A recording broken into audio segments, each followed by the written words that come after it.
गासैबो जोंनि बे गामिनि आइया फंबाय बिनानाव गासैनिसिम आंनि गोसो गोरबोनिफ्राय आरोबाव दाख्लै साननैसो सिगाङाव जा अबथिरायै मोखां जानानै थानांगौ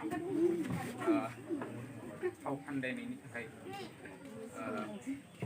बे जाथाया दिनैनि नङा गोबां आगोलनि समनिफ्रायनो बेबायदि बर' हारियाव जोङो जाबोबाय थादों। नाथाय जोंनि हारिया एसेबां खौसेथि गैयिनि थाखाय जोङो गोदोहाय बेबायदि मोनथिनाय जायाखैमोन, गोजान गोजानाव मोनथिहोनो हायाखैमोन। दा नाथाय ससियेल मिडियानि जुग जाहैबाय। दा दान्दिसे समनि उनावनो जेनेबाथाय जा जाथाय जायो बेखौ जों गासैबो मोनथिनो हायो। बेखायनो जों गासैबो बर' माहारियानो, दुलाराय बर' माहारिया बे नंखाय अबथिरायै जिउ फोजोबनाय बे उदखारि रायखसनि हेंथायै गसंथिनो दुलाराय बर' माहारियानो दिनै दावगाबोदों। आरो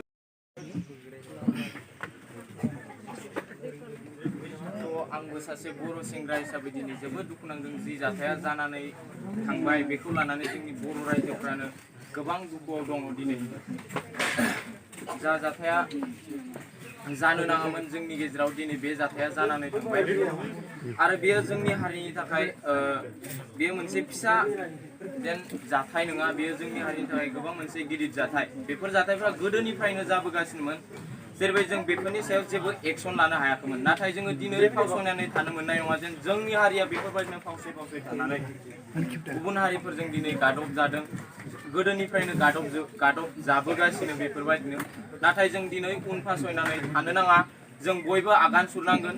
नोंनि आगानसे आंनि आगानसे जों बयबो खौसे जानानै गोरोबलायनानै जोङो बयखौबो जों हेफाजाब होलायनांगोन।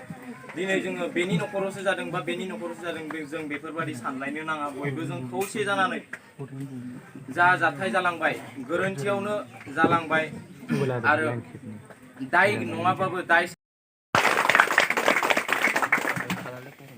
आं जा एसे हायो आरो दिनै होनाय जाबाय।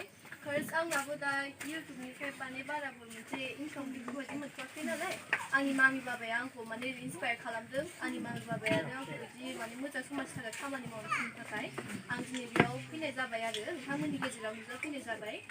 आरो बेवहाय आरोबाव बे मोनसे मुंख्लं न'खर जायखौबो दाय साजायनानै गावथारदों बिसोरनावबो हाबहैनांगौ। ओमफ्राय जोङो बेवहाय बांद्राय गोबाव खालामला। बे जों जा अनसुंथाइ होनो फैदों बेखौ होनानै जोङो बेनिफ्राय बिदाय लागोन होननानै सानो। बच्चा लोग बस आप सभी की वजह से मैं आज ये सभी को आज मैं ये डोनेट करने को मिला है, यानी कि आज मैं डोनेट कर पाऊंगा कि आप सबकी वजह से, बस सिर्फ और सिर्फ आप सबकी वजह से। तो आप सब मेरे साथ नहीं होता तो मैं आज इस फैमिली को इतना सा भी हेल्प नहीं कर पाता कि एक माँ की आंसू को पूछ नहीं सकता। तो आप सब की वजह से मैं आज कुछ मेरे